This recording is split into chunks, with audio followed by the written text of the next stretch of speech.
Requerimento pede limpeza em Lagoa Soreada, no Parque Jambeiro. E veja ainda nesta edição. Desemprego em alta no setor industrial. Mês de setembro tem o maior número de demissões desde 2010. Agora é lei, cinemas da cidade são obrigados a permitir a entrada de consumidor com alimentos. E ainda mais sobre a Semana da Educação. O Câmara Notícia está no ar.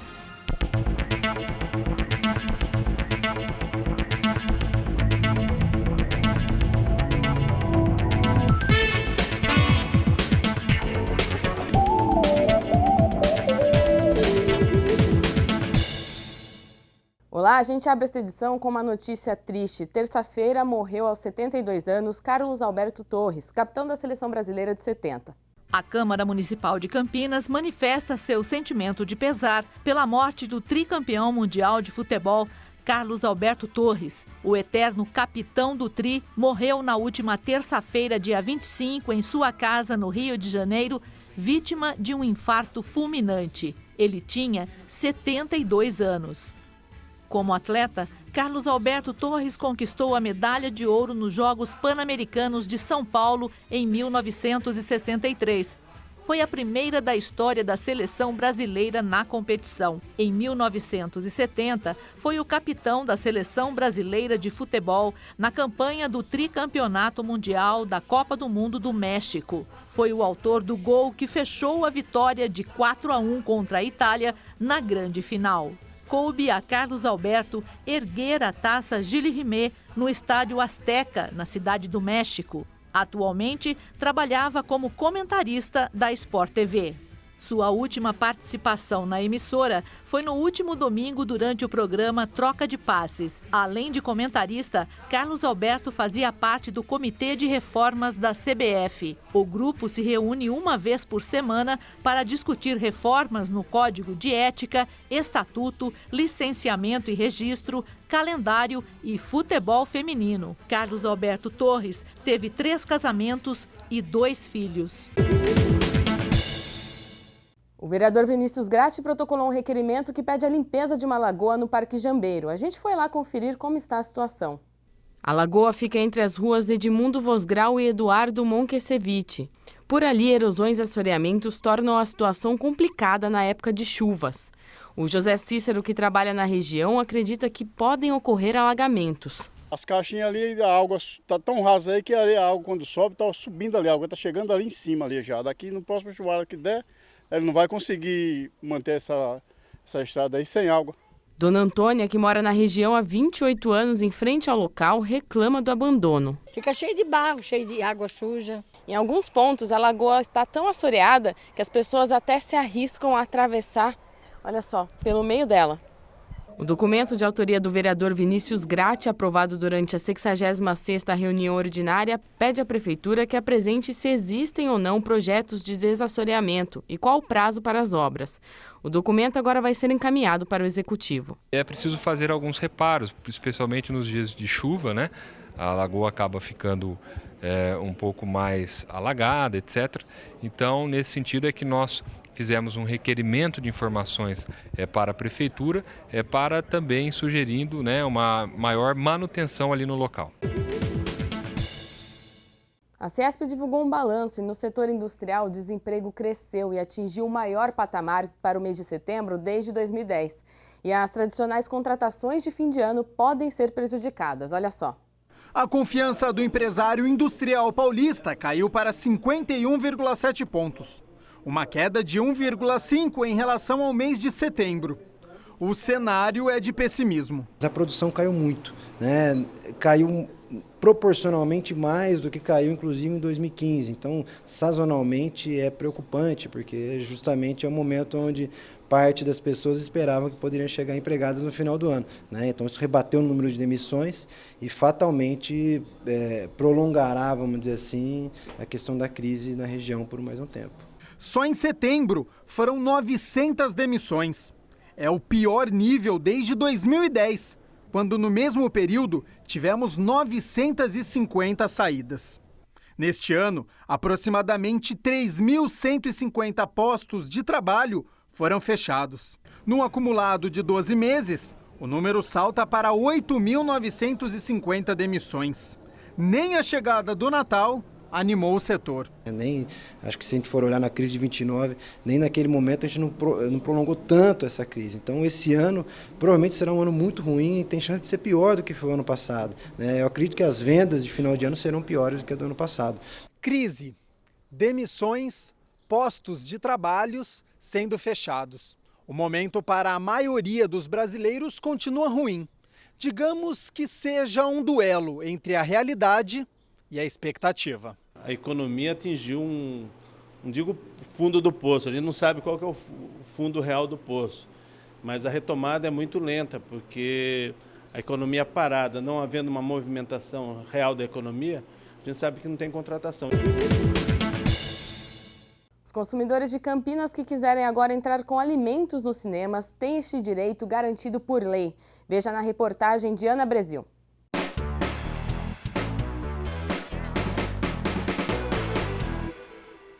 Entrar no cinema levando comida de casa, pode?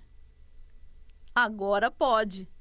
A lei que regulamenta a proibição dos cinemas de exigirem que os frequentadores só entrem em suas salas com produtos comprados no estabelecimento acaba de ser sancionada pela Prefeitura de Campinas e foi publicada no Diário Oficial do município. Os autores da proposta comemoram. Toda a população de Campinas tem o direito de levar e degustar aquilo que ele quiser na sala de cinema, desde que seja com critérios. E a repercussão já está sendo muito positiva, né? À medida que a legislação tornou-se pública, né? E passou a vigorar, algumas pessoas já estão requisitando esse direito para poder acessar a esses espaços. Esses espaços compreendem não só as salas de cinema, mas também outros destinados a espetáculos. Houve assim nos debates do tema, mas se levar algo que tenha um odor, enfim, nós avaliamos assim que as pessoas elas têm o bom senso, né, e que esses produtos eles estarão adequados àquilo que é já o escopo daquilo que é vendido nos próprios estabelecimentos. Algumas salas de Campinas já agem dentro da lei antes mesmo da sua existência. O Cine Secla não pratica a venda casada. O cliente pode entrar com produtos que nós vendemos na Bombonier comprado em outros locais, não tem problema nenhum. Tanto é chocolate, refrigerante e pipoca. Se a pessoa quiser trazer pipoca de casa, eu vou deixar ela entrar. Porque o próprio estabelecimento, ele pode estabelecer esse parâmetro. A proibição de garrafas de vidro, por exemplo, ou inclusive a proibição de venda de bebida alcoólica, ele pode dizer não. O que a gente não permite, por uma questão de segurança e de bem-estar de todo mundo, é o lanche gorduroso, a batata frita, o milkshake, que também dificulta a limpeza das salas. Mas é claro que existe a necessidade de se ter bom senso. Eu tive uma experiência que eu entrei na sala para ver um filme e a pessoa burlou a nossa segurança e entrou com uma marmitex, literalmente uma marmitex dentro da mochila. E eu estava sentado atrás dele, ele abriu a mochila e tirou e ele jantou assistindo um filme. E é sempre bom lembrar que caso a pessoa perceba que seus direitos não estão sendo respeitados em qualquer estabelecimento, é só procurar o PROCON. O PROCON é o órgão responsável para fiscalização e o estabelecimento, o cinema, vai ter que pagar uma multa de 500 UFIX. E a gente vai para um rápido intervalo e a seguir tem mais sobre a Semana da Educação e também um clássico da literatura apresentado no teatro.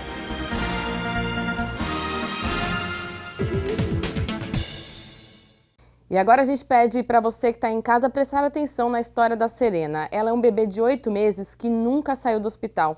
A Serena tem uma doença grave e precisa de um transplante de intestino, que ainda não é feito aqui no Brasil.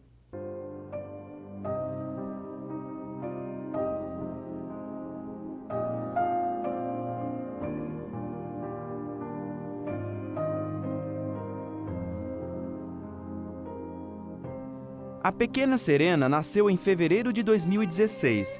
Desde esse dia, ela nunca saiu do hospital.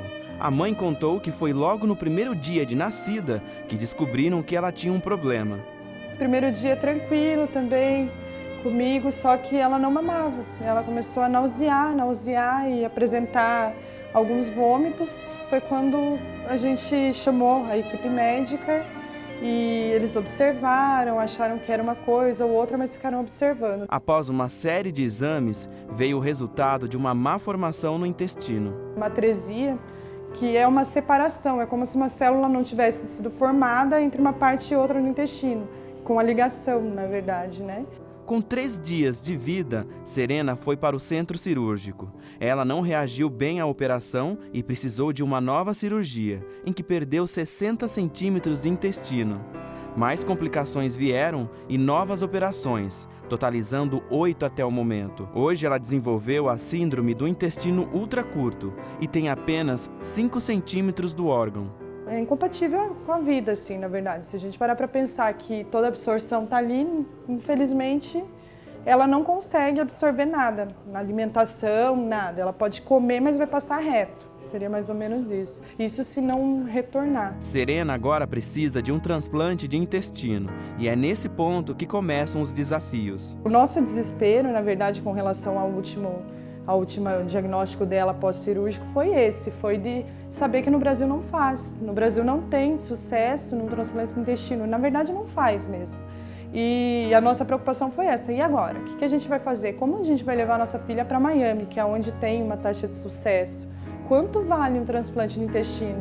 4 milhões. Isso se ela precisar só do transplante de intestino. Isso é multivisceral, que vai para 8 milhões. Então, assim, a gente entrou num desespero gigante com relação a isso. Foi assim que começou a campanha #Unidos pela Serena. A família fez camisetas para vender e uma página no Facebook para divulgar o caso dela, que já tem mais de 7 mil curtidas. Além das doações de itens, qualquer item a gente está aceitando, tanto para fazer bazar quanto produtos para serem rifados. A gente aceita tudo, além do dinheiro, e muito mais do que tudo isso, são as orações de todo mundo. Todo mundo vem mandando energias positivas. A Serena, quando vai para a UTI, quando volta, ela sim está bonitinha, dormindo. Assim, de coração é muito bem-vinda. Todo esse tipo de energia positiva é o principal. Ela é uma criança linda, ela gosta de sorrir, ela não é essas crianças que ficam aqui tipo, não quero viver. Não, ela quer, ela passa por tudo sorrindo ainda. E nós da TV Câmara Campinas vamos continuar a exibir a campanha da Serena na nossa programação. Mas se você quiser ajudar, é importante que essa campanha chegue a mais gente. Então entre na página da Serena, que é #Unidos pela Serena, lá no Facebook. Mas agora vamos falar de educação. Hoje, no nosso quadro semanal sobre o tema, o jornalista Michael Vancini mostra como foi o lançamento e as expectativas da Semana da Educação.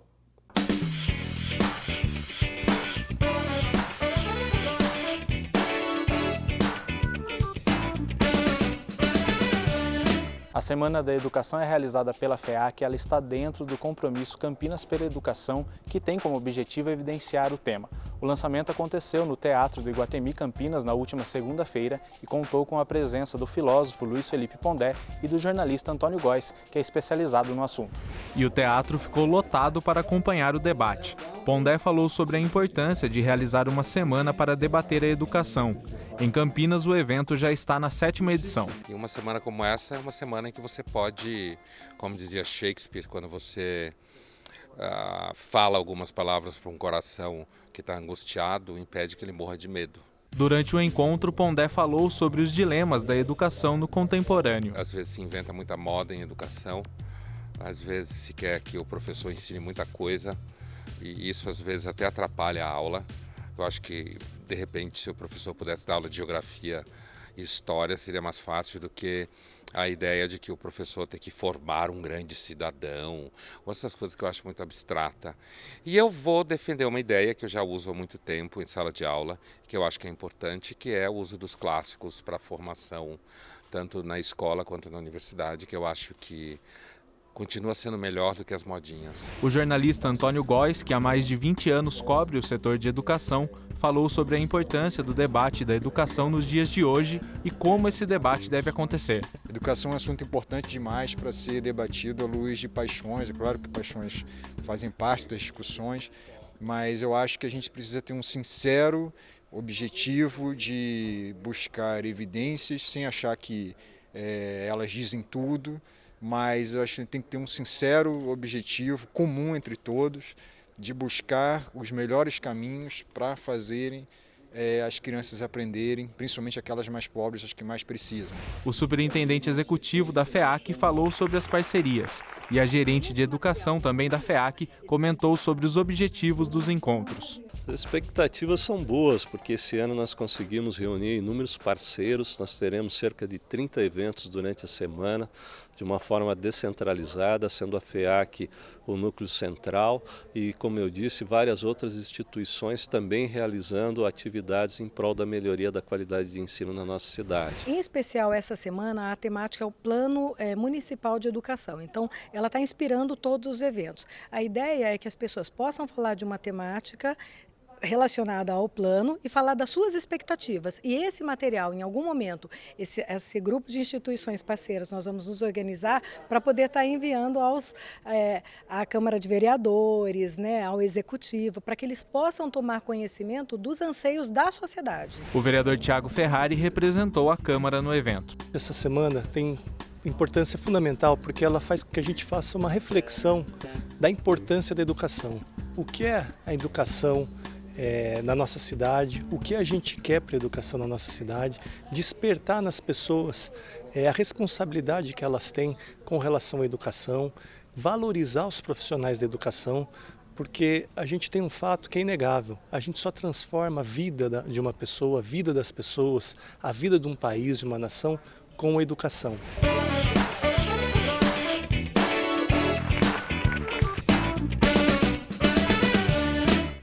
Nesta quinta-feira, a Semana da Educação realiza 12 eventos. Para saber quais são eles e conferir o restante da programação, acesse o site semanadaeducação.org.br. E olha, também nesta quinta-feira, no Teatro Municipal de Paulínia, pessoas com autismo vão apresentar ao público uma peça que já é um clássico da literatura, só que de um jeito diferente. Educação, ciência e arte. A junção destas três iniciativas só poderia dar um excelente resultado. O Instituto Ser, além de realizar um trabalho educacional voltado a deficientes, colocou autistas para fazer teatro.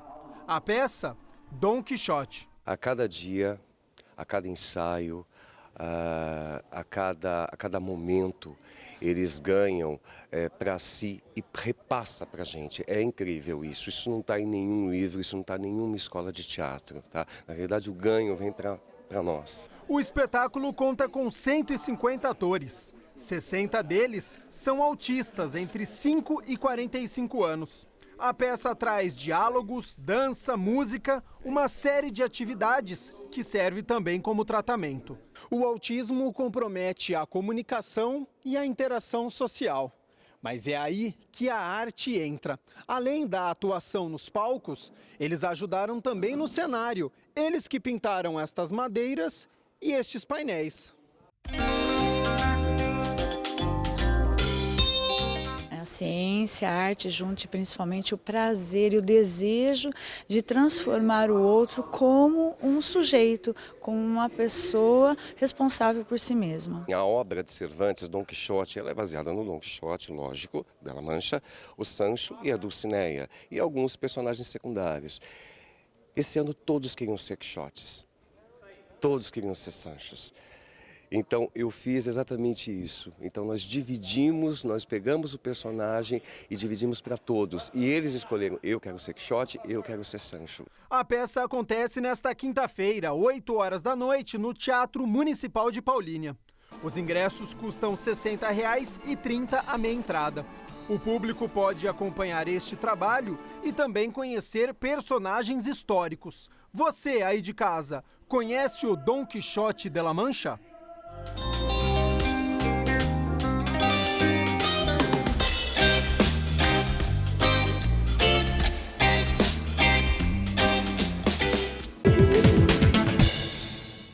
Esta edição do Câmara Notícia fica por aqui. Até mais!